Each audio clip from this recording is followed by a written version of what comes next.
నుంచి మొదటి నుంచి ఈ టైటిల్ ఇవ్వడానికి జనార్దన్ ఎలా ఉంటాడో మీకు చూపించి ఆ తర్వాత ఈ టైటిల్ ఇవ్వాలని అనుకున్నాం. కానీ మీ అందరికీ టైటిల్ తెలిసిపోయింది, చాలా రోజుల నుంచి అది బయట ఉంది. బట్ స్టిల్ ఒకసారి మీ అందరికీ జనార్దన్ ఎలా ఉంటాడు, తను ఏంటి అనేది చూపించి ఆ తర్వాత మిగతా పని అంతా పూర్తి చేసి మీ అందరి ముందుకి సినిమా తీసుకురావాలనుకున్నాం.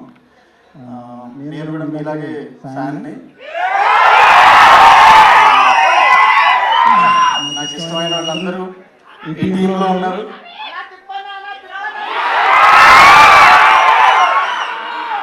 సో నేను విజయ్ గారికి ఫ్యాన్ని, కీర్తి సురేష్ గారికి ఫ్యాన్ని, రాజు సార్కి ఫ్యాన్, ఆనంద్ సార్కి నా ఫస్ట్ సినిమాకి ఆయన నా ఇన్స్పిరేషన్, ఆనంద్ సార్కి ఫ్యాన్. ఇప్పుడు టీంలో ఉన్న మిగతా వాళ్ళందరికీ కూడా ఫ్యాన్ అయ్యాను. వీళ్ళందరితో కలిసి వర్కింగ్ ఆన్ సంథింగ్ అంతా బాగా వస్తుంది. వాళ్ళందరూ కలిసి అనుకున్నట్టు తీస్తున్నారు. టీంది దీని వెనకాల కూడా అందరూ చాలా కష్టపడ్డారు.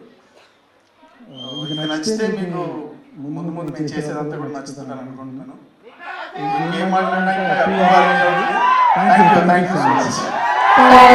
మీరు వాళ్ళందరికీ ఫ్యాన్స్ ఉన్నారు, వాళ్ళందరి ఫ్యాన్స్ మీ ఫ్యాన్స్ అయ్యారు. గ్లిమ్స్ చూసి సినిమా చూసి ఇంకా థిక్ ఫ్యాన్స్ అవుతారు అనమాట. అండ్ నా ఐ రిక్వెస్ట్ శిరీష్ గారు టు స్పీక్. ఓకే, నేను రాజు గారి డైరెక్ట్గా మైక్ చేస్తున్నాను.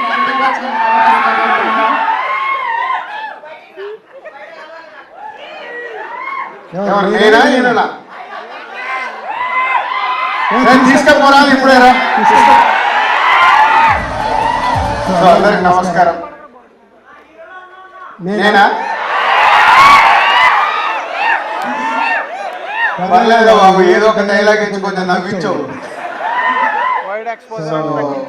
రౌడీ జనార్దన గ్లిమ్స్ చూపించడానికి రవి కిరణ్ 1 వీక్ నుంచి వర్క్ చేసుకొని వాళ్ళ టీంతో గ్లిమ్స్ కంటే ఒక 3 డేస్ ముందు తను ఒక చిన్నగా స్టోరీ రివీల్ చేశాడు. దీంట్లో ఎలా చూపించబోతున్నామని 2డే చెప్పగలుగుతాం, ఎందుకంటే చాలా టైం ఉంది. 2026లో రిలీజ్లోకి వస్తాం కాబట్టి కొట్టేది మన చేతిలో లేదు. మార్నింగ్ షో మళ్ళీ మీరే డిసైడ్ చేస్తారు. కొట్టిస్తారా? Thank you. అంటే ఈ కథ విన్నప్పుడు విజయ్ డిఫరెంట్ చాలా చేశాడు. పోతే ఎప్పుడు తన proper other language, Telugu states లో ఉన్న అదర్ లాంగ్వేజ్ మాట్లాడలేదు. ఫస్ట్ టైం విజయ్ దేవరకొండతో ప్రాపర్ ఆంధ్రాలో ఈస్ట్ గోదావరి లాంగ్వేజ్ మాట్లాడిస్తున్నాడు. ఇది ఒక యూఎస్పీ లాగా అనిపించింది ఈ కథ విన్నప్పుడు నాకు. సో అలాగే ఇంత మాస్ ఇప్పటి వరకు బ్లడ్ షెడ్ క్యారెక్టర్ చేయలేదు విజయ్. సో ఎప్పుడు ఒక యూత్ఫుల్ గా ఉండే ఒక అర్జున్ రెడ్డి కానీ, గీత గోవిందం కానీ, పెళ్లి చూపులు కానీ అలాంటివి చేశాడు. So out and out mass character. 80s background లో ఉండే ఒక వరల్డ్ ని సూపర్ టెక్నీషియన్స్, అందరు టెక్నీషియన్స్ టాప్ టెక్నీషియన్స్, ప్రేమం లాంటి గొప్ప సినిమా తీసిన, అలాగే ప్రొడక్షన్ డిజైనర్, మ్యూజిక్ డైరెక్టర్ వీళ్ళందరూ మలయాళం ఇండస్ట్రీ నుంచి ఇక్కడికి వచ్చి సినిమా చేస్తున్నారు. అంటే రవి చూసిన ఆ కొత్తదనాన్ని తీసుకురావడానికి టీం అందరూ కష్టపడుతున్నారు. సో వాళ్ళ కష్టాన్ని మేము వెనక నుంచి ఎంకరేజ్ చేస్తుంటే ఇలాంటి ఒక మంచి క్లిప్స్ వచ్చింది. సో సినిమా కూడా అలా వచ్చే వరకు రవి కష్టపడి చేయించుకుంటాడు, మాతో కూడా అంతా డబ్బు ఖర్చు పెట్టిస్తాడు. నాకు అర్థమైపోయింది. ఎందుకంటే క్లిప్స్ తీయడానికి నన్ను కన్విన్స్ చేయడానికి బడ్జెట్ వేసుకుని వచ్చారు. ఒకరోజు క్లిప్స్ కింద ఖర్చు ఎందుకు రాగా సినిమాలో వాడుతుంది సార్ సింపుల్ గా కన్విన్స్ చేశారు. So good. అంటే ఒక చిన్న సినిమా 50 లక్షలతో ఒక రాజు వారు రాని వారిని ఒక చిన్న సినిమా తీసి ఇండస్ట్రీ అండ్ ప్రేక్షకులు తన సైడ్ తిరిగేలాగా చేసుకోగలిగాడు. అంత టాలెంట్ ఉంటే గానీ తర్వాత తన సెకండ్ ఫిలిం ఒక రైటర్ గా ఉండి ఒక మంచి స్క్రిప్ట్ ని ప్రేక్షకులకు అందించాడు. సో ఇప్పుడు పెద్ద బాధ్యత పెట్టుకున్నాడు మంచి టీంతో మీ అందరినీ అలరించడానికి. నెక్స్ట్ ఇయర్ 2026 లో వస్తాము. సో ఇందాక అన్నారు కదా కొడుతున్నాము అని, ఆ రోజు అనుకుందాము. ఎస్, కొట్టిన రోజు మీరు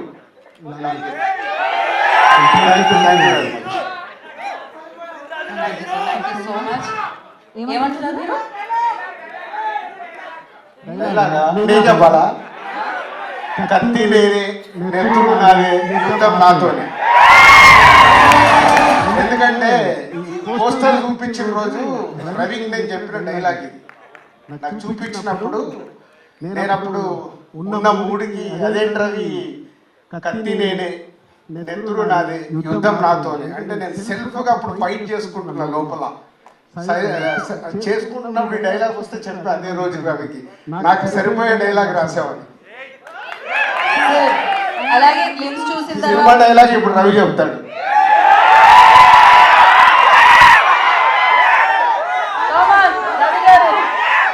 రవి గారు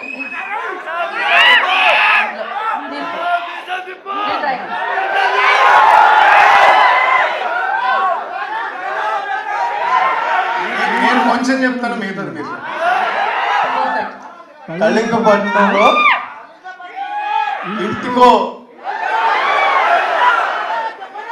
నేను రౌడీనని చెప్పు తిరుగుతాడు, కానీ ఇంటి పేరు నేను రౌడీగా మార్చుకున్నాడు ఒక్కడే ఉన్నాడు. Janardhana rowdy Janardhana. Thank you so much. Raj garu చెప్పినట్టు కత్తి నేనే నెత్తురు నాదే యుద్ధం నాతోనేలాగా గ్లిమ్స్ చూసిన తర్వాత అర్థమవుతుంది. రికార్డ్స్ మీవే, కలెక్షన్స్ మీవే, బ్లాక్ బస్టర్ సక్సెస్ మీదే ఈ సినిమాది అని. అండ్ ఎస్, ఆలస్యం చేయకుండా మనం Q&A స్టార్ట్ చేసేద్దాము. I request please mics pass చేయండి. And for Q&A session I request మిత్రులు ఆల్రెడీ మా మీడియా మిత్రులకు మా PRO ద్వారా కమ్యూనికేషన్ అయింది కదా, మనం బార్డర్లు దాటకూడదు, మన బార్డర్లో మాట్లాడుకుందాం. ఈ చిత్రానికి సంబంధించి ఈ గ్లిమ్స్ కి సంబంధించిన ప్రశ్నలు అడగండి. Thank you. And for Q&A session I request director గారిని, ప్రొడ్యూసర్స్ ని ఉండవలసిందిగా కోరుకుంటున్నాము. Yeah, Anand ji and Deenasekhar ji please have seats. Raju గారు నిజంగా చాలా బాగుంది, థ్యాంక్ యూ. కాకపోతే దిల్ రాజు అనగానే ఒక ఫ్యామిలీ, ఒక టచ్ ఉన్న ప్రొడ్యూసర్, మీ ఫ్యామిలీ నుంచి ఇంత రక్తపాతం ఉన్న సినిమా బహుశా రాలేదేమో. అంటే సొసైటీలో ఇప్పుడు బ్లాక్ బస్టర్స్ వెళ్తున్న సినిమాలన్నీ ఎలాంటివో ప్రేక్షకులకు నచ్చుతున్నాయి, చూస్తున్నాం కదా. వాళ్ళ దారిలోకి రాలేదనుకో మేము మా దారి వెతుక్కోవాల్సి వస్తుంది. అందుకే వాళ్ళ దారిలో డైరెక్టర్ చెప్పిన రూట్లో మేము వచ్చేస్తాం. ట్రెండ్ ఫాలో అవ్వాల్సిందండి. ట్రెండ్ ఫాలో అవ్వలేదు అనుకో మనం వెనుకబడిపోతాం. కాబట్టి ట్రెండ్ ఎలా ఉంటే దాన్ని చూసి ఫాలో అవ్వాలి. సరే, అరే టైం ఉందిరా బాబు. ప్రేమలో యుద్ధం, యుద్ధంతో రొమాన్స్, చాలా క్వైట్ ఆపోజిట్ క్యాప్షన్ పెట్టించారు. ఎలా సాధ్యమైంది సార్ ప్రేమలో యుద్ధం నుంచి యుద్ధాన్ని ప్రేమలో మార్చడం?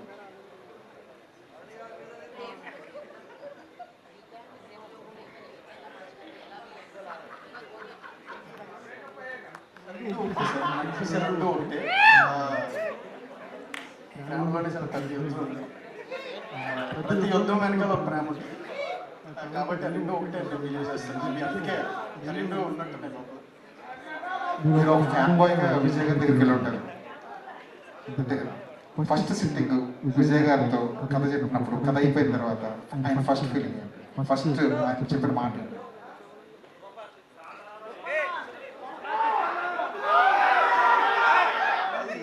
Actually very personal things, very personal space.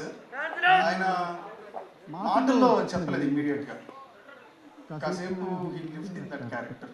చెప్తున్నప్పుడే ఆయన పెడుతున్నప్పుడే ఆయన క్యారెక్టర్లో బిహేవ్ చేయడం స్టార్ట్ చేశారు.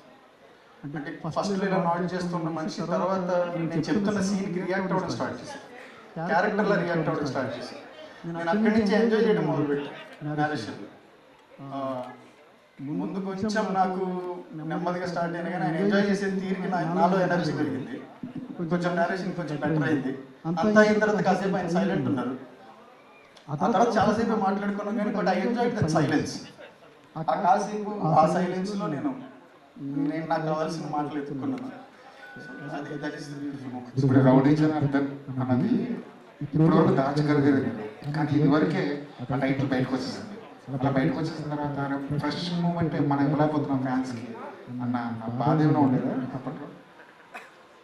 ఒక 2 నిమిషాలు కంగారు పట్టింది సార్. అది బయటకంటే రాజుగారు అది ఎవరైనా చేస్తుంటే బాధపడేవాడేమో.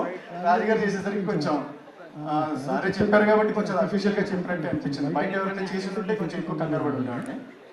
కొంచెం అఫీషియల్గానే అనౌన్స్ చేశారు అనిపించింది. బట్ ఇమీడియట్గా తొందరగా ఇవ్వాలనుకున్నాం. కొంచెం షూట్లో పడి కొంచెం లేట్ చేసాం. యాక్చువల్లీ నాకు ముహూర్తం జరగడానికి ముందే ఈ వీడియో ఇచ్చి ఆ తర్వాత షూట్ స్టార్ట్ చేద్దాం అనుకున్నాం. బట్ అప్పుడు కుదరలా, కొంచెం ఇమీడియట్గా షూట్కి వెళ్ళాలనుకున్నాం. తర్వాత షూట్ హడావుడిలో పడిపోయి ఇప్పుడు కొంచెం లేట్ అయింది, కానీ మొత్తం మీద ఇప్పటికి కూడా అసలు రౌడీ జనార్దన్ అంటే ఏంటో అర్థమైందని. విజయ్ దేవరకొండ ఆయన నోట్లోంచి ఈస్ట్ గోదావరి స్లాంగ్ వస్తున్నప్పుడు ఫస్ట్ విజువల్ మీ కళలో పడి ఉంటుంది. అది ఎలా అనిపిస్తుంది? ఎంత బ్యూటీగా మంచిగా అది ఒక్క రోజులో జరిగింది కదా సార్. ఇద్దరం కలిసి మొదలు పెట్టాం కదా. ప్రతి అక్షరం ప్రతి పదం ఇద్దరం కూర్చొని మాట్లాడుకొని ఈజ్ టూ పర్టికులర్, నేను ఎలా మాట్లాడానో అలాగే రావాలి అని ఆయన చాలా పర్టికులర్ ఉన్నారు మొదటి నుంచి. రాజు గారు కానీ విజయ్ గారు కానీ ఒక అక్షరం కూడా వేరేలా రావడానికి ఒప్పుకోవట్లేదు.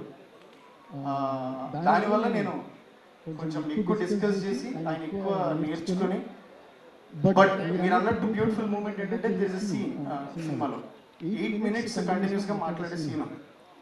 ఫస్ట్ డే అదే షూట్, ముందు వర్క్షాప్ అయింది, అన్నీ అయ్యాయి అని బాగా మాట్లాడుతున్నారు, ఎక్సైటెడ్ ఉన్నాను. బట్ షూట్కి ఒక రోజు ముందే వెళ్ళాం. మేము మహారాష్ట్రలో షూట్ చేసాం. ఒక రోజు ముందే ఆయన సెట్కి మేము అక్కడ వర్క్ చేస్తున్నాం. ఇక్కడ రేపటికి వచ్చి ఇక్కడ ఏ లొకేషన్ అయితే షూట్ చేస్తున్నామో అక్కడ కూర్చొని ఆయన డైలాగ్స్ చెప్పడం మొదలు పెట్టారు. సో ఆ మూమెంట్ అంటే నేను ముందు ఎంత వర్క్షాప్ చేసినా కానీ ఆ మూమెంట్ వింటున్నప్పుడు నాకు షూట్ కంటే ముందు రోజే అది బాగా అనిపించింది, చాలా కాన్ఫిడెంట్గా అనిపించింది.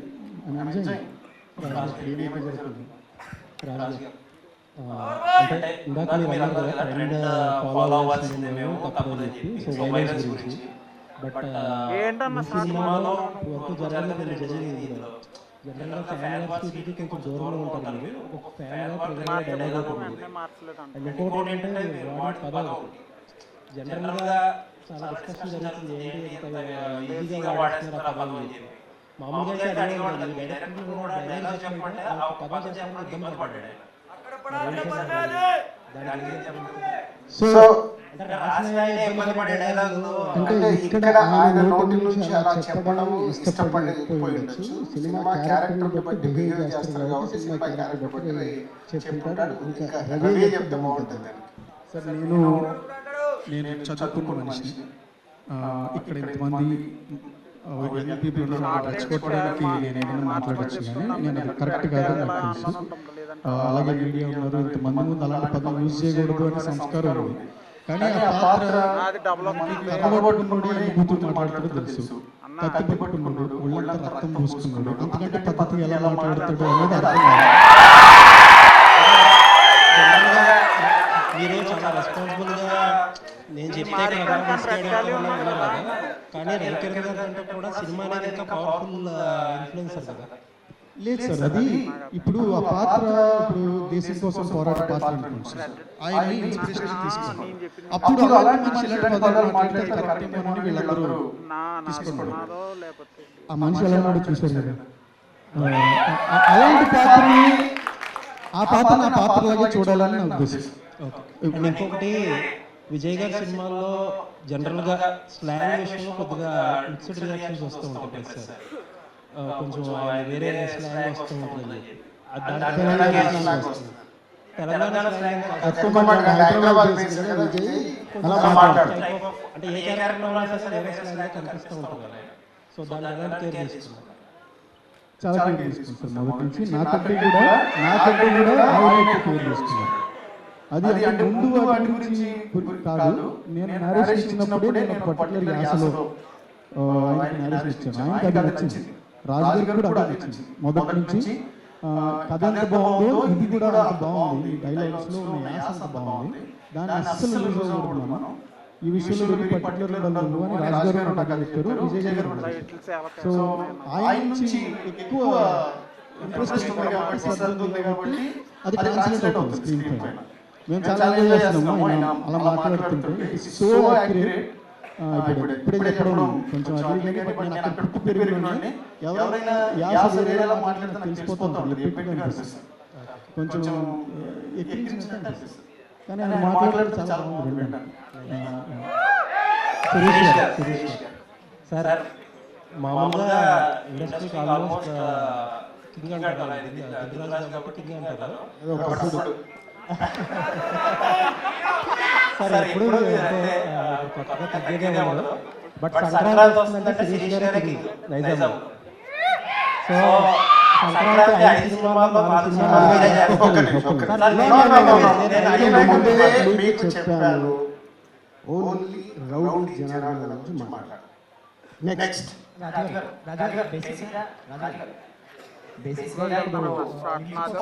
స్పెషల్ బడ్జెట్ పెడుతున్నారు, ఒక ఇంప్రెషన్ కోసం అంటున్నారు. మీరు కూడా ఇప్పుడు చెప్పారు ఎంత బడ్జెట్ అనే షాక్. మీరు ఓపెన్ గా చెప్తారు కాబట్టి అడుగుతున్నా, అసలు ఏంటి ఎంత బడ్జెట్ అయింది, ఎంత విజువల్ చేయడానికి వెళ్ళారు. విజువల్ ఖర్చు ఒక రోజు ఖర్చే, ఒక రోజు షూటింగ్ కు మాకు ఎంతైతే స్పెండ్ చేస్తాం అంతే. సో జనరల్ గా దాన్ని మేము చాలా ఆలోచిస్తాం. ఏంటి రవి ఒక రోజు నాకు షూటింగ్ పెరుగుతుంది అంటే, రవి వచ్చినది చాలా సింపుల్ గా కన్విన్స్ చేసింది. వైట్ షాట్ ఉంది కదా సరే, సినిమాలో షాట్ అదే వాడుతున్నాను, అంతకు ముందు బట్టికే హాఫ్ డే షూట్ దీనికోసం స్పెండ్ చేస్తున్నాను. అది సినిమాలో వాడే షాట్. ఒక రోజు కలెక్షన్, ఒక రోజు ఎక్స్పెండిచర్ అన్నారు కదా, ఈ సినిమా ఎన్ని రోజులు తీస్తే అందులో ఒక రోజు ఎక్స్పెండిచర్. ఫస్ట్ ఫిలిం రిలీజ్ చాలా ఇయర్స్ అవుతుంది. మధ్యలో మీరు షోరన్నర్ గా అదే రైటర్ గా చేశారు, బట్ చాలా గ్యాప్ ఉండింది మీకు. అందరు బేసిక్ చెప్తారు గ్యాప్ తీసుకోలేదు వచ్చిందని. ఏంటి ఈ స్టోరీతో కూడా మీరు ఎక్కువ ట్రావెల్ అయ్యారు. మీరు చాలా ఇయర్స్ నుంచి రౌడీ జనార్దన్ అని చెప్తారు ఇండస్ట్రీలో కూడా మీకు. సో ఇప్పటి నుంచి ట్రావెల్ అయ్యారు, ఈ గ్యాప్ ఎందుకు, ఇంత గ్యాప్ తీసుకోవడం రీజన్ ఏంటి? ఇది గ్యాప్ తర్వాత రావట్లేదు సార్, నా మొదటి సినిమా కొంచెం తొందరగా వచ్చింది.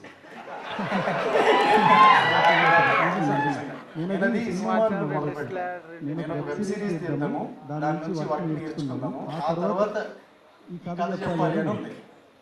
అనుకోకుండా బాగా వచ్చిందని అందరూ కలిసి దాన్ని టీం అందరూ కలిసి సినిమా చేశారు.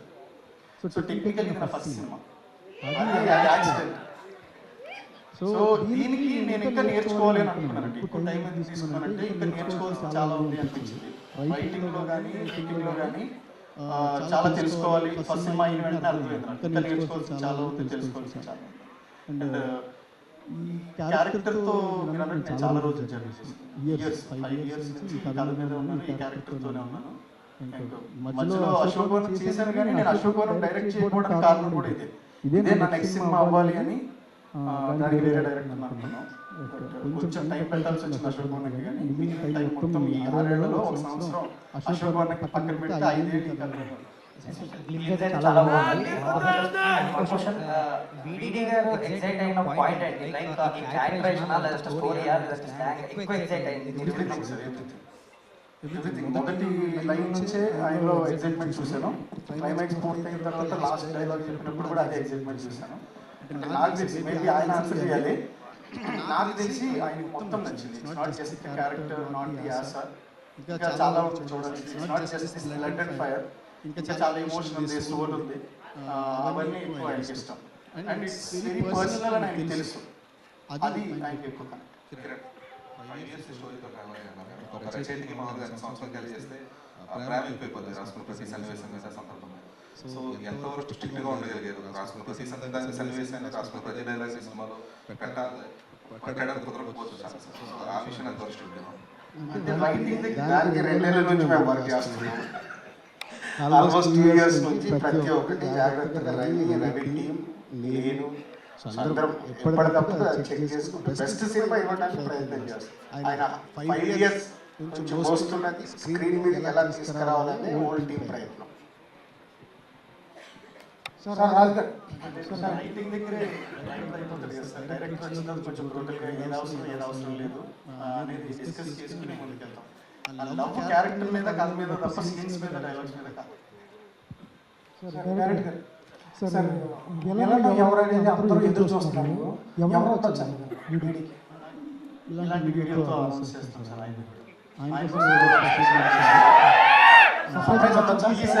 ఈసారి లీక్ వద్దని సర్ప్రైజ్ ఉండొచ్చా? ఉండదు సార్. రాజు గారు చెప్పండి సార్, కొంచెం సర్ప్రైజ్ ఉండొచ్చా? డైరెక్టర్ చెప్పాడు సార్, మీరు చెప్పేస్తారు సార్.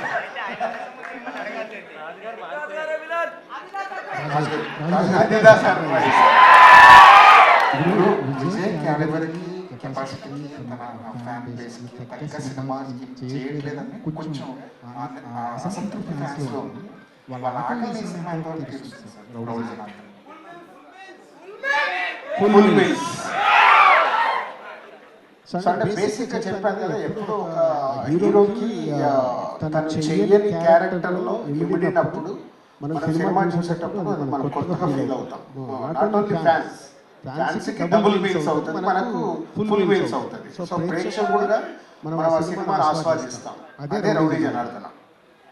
రాజు గారు కుర్రాడు కొత్తగా ఉన్నాడు, కొంచెం చిన్నగా ఉన్నాడు, మరి ఎక్కువ బడ్జెట్ అంటున్నారు, చూసుకున్నారా నేను 58 సినిమాలు తీసి 12 మంది డైరెక్టర్లు ఇంట్రడ్యూస్ చేసిన మా హీరోగా. ఇంతకుముందు కూడా ఇలాగే అన్నారు, అందుకని ఇంతకుముందు ఇంత భారీ సినిమా ఏ కొత్త డైరెక్టర్ చేతిలో పెట్టలేదుగా.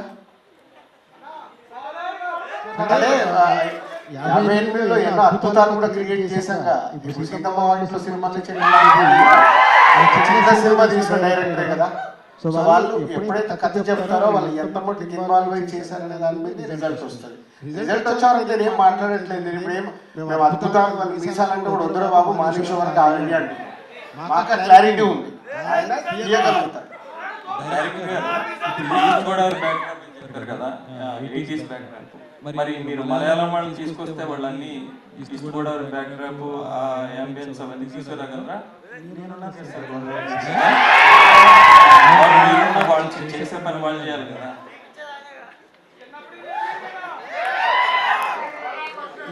వాళ్ళు చాలా ఇష్టం టెక్నీషియన్స్, చాలా గొప్ప టెక్నీషియన్స్. ఆ టెక్నీషియన్స్ యూనివర్సల్. వాళ్ళు ఒక ప్రాంతం నుంచి ఉన్నారు. ఈస్ట్ గోదావరి సినిమా అంటే ఈస్ట్ గోదావరి నుంచి ఒక సినిమాటోగ్రఫర్ తీసుకురావాలంటే చాలా కష్టం.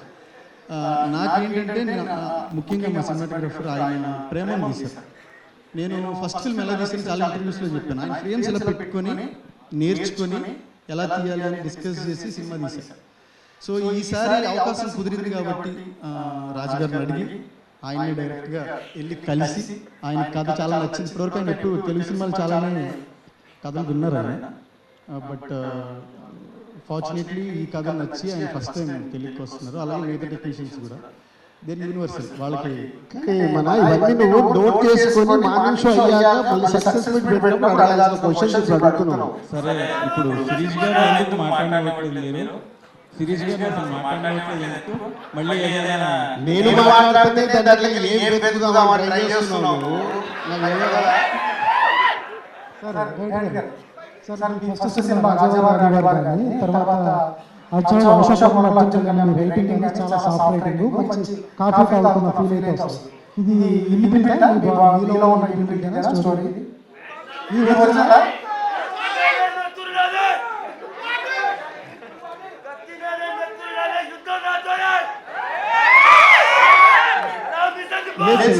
ఈ కథలో కూడా అలాంటి సెన్సిబుల్ రైటింగ్ ఉంటుంది ఖచ్చితంగా. ఆ లేయర్ కూడా ఉంది, అది కూడా తొందరగా చూస్తారు. అది ఎక్కడ మిస్ కాకుండా చూస్తున్నాను. ఎమోషన్ ఎక్కడ మిస్ కాదు. అది it's not just the blood and fire, చాలా ఎమోషన్ సోల్ కూడా ఉంది.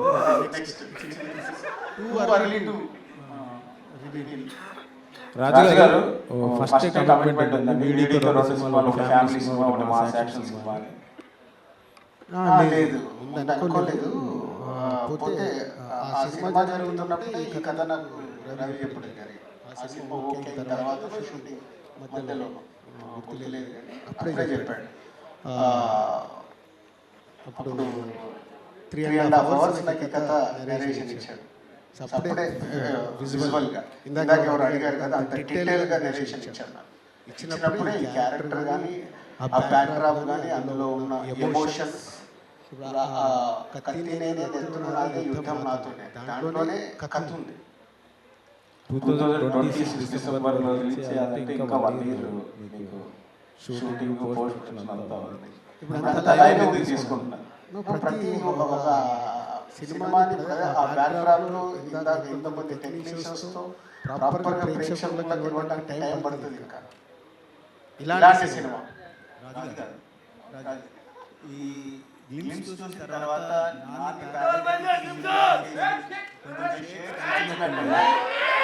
సంబంధం అసలు సంబంధం ఇది వేరే 1980s బ్యాక్డ్రాప్లో ఈస్ట్ గోదావరిలో జరిగే కథ. గారు అంటే ఈ సినిమా అయినాక ఇంకో సినిమా చేస్తారా, ప్యారలల్ ఇంకో సినిమా ఏమైనా స్టార్ట్ చేస్తారా మీరు? అంటే అర్థం కాదు. అంటే ఇప్పుడు ఎల్లమ్మ ఏవేవన్నీ ఉన్నాయి కదా 2026 లో 6 సినిమాలు వచ్చేలాగా ప్లాన్ చేస్తున్నాం. SVC నుంచి 2026 లో 6 లో ఉన్నాయా? Yes. షూటింగ్ లో ఉన్నాయి ఇప్పుడు ప్రస్తుతం. అన్ని ఒకటి చెప్తాను. సార్ రాజు గారు సార్ సంక్రాంతి బరిలో మనం ఏమైనా ఉన్నామా? సంక్రాంతి బరిలో మనం ఏమైనా ఉన్నామా? 27 సంక్రాంతి 26 సంక్రాంతి 2 వారాల్లో ఉంటే సినిమా అనౌన్స్ కాదా ఇప్పటి వరకు? నేను అన్నది మీరు డిస్ట్రిబ్యూషన్ అది ఉంది కదా, అవన్నీ జరుగుతూ ఉంటాయి, అవి వేరే. అదే అడుగుతున్నాను నేను. ఉన్నామా మనం? లౌటీ జనార్దన టాపిక్ మాట్లాడాలి, అది కాదు. రాజు గారు శిరీష్ గారికి ఏమంటే చెప్తారు పోనీ. శిరీష్ గారు నోటి మీద ప్లాస్టర్ వేసేసారు. సార్ రాజు గారు అంటే మీరు ఏ దాని మీద అయితే ఉన్నామో దాన్ని మనం ప్రేక్షకుల్లోకి తీసుకెళ్ళడానికి ప్రయత్నం సార్ చేయకపోతే ఒకటి నిజమే, మీరు అన్నది ఏంటంటే ఈ సినిమాని తీసుకెళ్ళాలి, మేము సెలబ్రిటీ ఒక రాజు గారు లాంటి రేర్ సెలబ్రిటీ బయటకు వచ్చినప్పుడు ఆయన చుట్టూ జరిగేవి కూడా తీసుకెళ్ళాలి. ఇది కూడా మా పని. నేను దానికోసం సపరేట్ గా ప్రెస్ మీట్ మీరు పెడతాను, పెట్టరు కదా. రేపే పిలుస్తా. సరే రాజు గారు, ఎనీవేస్ ఒకటి ఇందాక చెప్పడం స్కిప్ అయ్యా, విన్స్ చాలా బాగుంది. We're rooting for your comeback, ఇందులో క్వశ్చనే లేదు. మీరు కూడా చాలా ఓపెన్ గా ఫెయిల్యూర్స్ గురించి చాలా ఓపెన్ గా మాట్లాడుతున్నారు కాబట్టి వన్ థింగ్ ఏంటంటే అన్కండిషనల్ గా మీ కమ్బ్యాక్ గురించి మాట్లాడు. బట్ ఒకే ఒక క్వశ్చన్ ఏంటంటే 2025 లో మీరు కొంచెం పాస్ చేశారు, ప్రొడక్షన్ కూడా ఏంటి మిస్టేక్స్ జరుగుతున్నాయని చెప్పి పాస్ చేశారు. ఇండస్ట్రీలో కూడా అందరికీ చెప్పే మాట, అందరికీ తెలియని మాట ఏం కదా, రాజుగారి పని అయిపోయిందని చెప్పి అంటున్నారు. బట్ 2026 కమ్బ్యాక్ ఎలా ఉండబోతుంది? అక్కడ ఉందిగా, అదే చెప్పాను కదా నేను. మీరు అడిగిన దానికే ఇప్పుడు వేరే లేదో అంటారు, ఏది నాకు అవసరం లేదు, అక్కడికి ఉంది. అది విజయ్ కోసం రాసుకున్న డైలాగ్నే నాకు చూపించిందో చెప్పారు, రైట్ టైంలో నా కోసం రాసినట్టుంది ఆ డైలాగ్ అని. ఏదైనా ఇక్కడ సక్సెస్ ఫెయిల్యూర్స్ మేము వెల్కమ్ చేసేవాళ్ళం. 25 సంవత్సరాల ఎక్స్పీరియన్స్తో ఉన్నప్పుడు ఇక్కడ నిలబడాలి అంటే మేము సక్సెస్ డెలివరీ చేయాలి. మా పని ఏంటి, మంచి డైరెక్టర్ చెప్పిన కథ మాకు మా జడ్జిమెంట్తో సెలెక్ట్ చేసుకొని దానికి కావాల్సిన అరేంజ్ చేసి ప్రేక్షకుల దగ్గరికి సినిమా తీసుకెళ్ళడం మా డ్యూటీ. అలాగే 58 ఫిలిమ్స్ కంప్లీట్ చేసాం. 100 ఫిలిమ్స్ తొందరలోనే, ఆ నంబర్ కూడా ఇక్కడే చూస్తాము. 100 ఫిలిమ్స్ కంప్లీట్ చేసి ఇందులో కూడా ఆ 70% సక్సెస్ పర్సెంటేజ్ ఎలా మెయింటైన్ చేయాలని వర్క్ చేస్తాం. రాజుగారు థ్యాంక్ యూ. రాజుగారు ఇందాక ట్రెండ్ ఫాలో అవ్వాలి మేము కూడా అని అన్నారు కదా, అంటే ట్రెండ్ ఫాలో అయినప్పుడు ఆయన స్టోరీ చెప్పినప్పుడు మీరు ఎలా, అంటే మీరు ఎలా అప్డేట్ అవుతున్నారు స్టోరీలు, మీరు ఎట్లా ఆయనకంటే ఈ స్టోరీలో ఇట్లాంటి కరెక్షన్స్ ఉన్నారని ఎట్లా చెప్పగలరు? అది ఇప్పుడు మీకు సినిమా రిలీజ్ రోజు అర్థమవుతుంది, నేను ఇప్పుడు చెప్తుంది అర్థం కాదు. సో సినిమా రిలీజ్ వరకు వెయిట్ చేయాల్సిందే. Yeah. Okay. Thank you so thank you very much. Thank you, media. ఎలాంటి కాంట్రవర్సీ లేకుండా సపోర్ట్ చేసిన మీడియా మిత్రులందరికీ thank you very much. Thank you so much. Rowdy Janardhana glimpse ని ఎంజాయ్ చేయండి అప్పటి వరకు.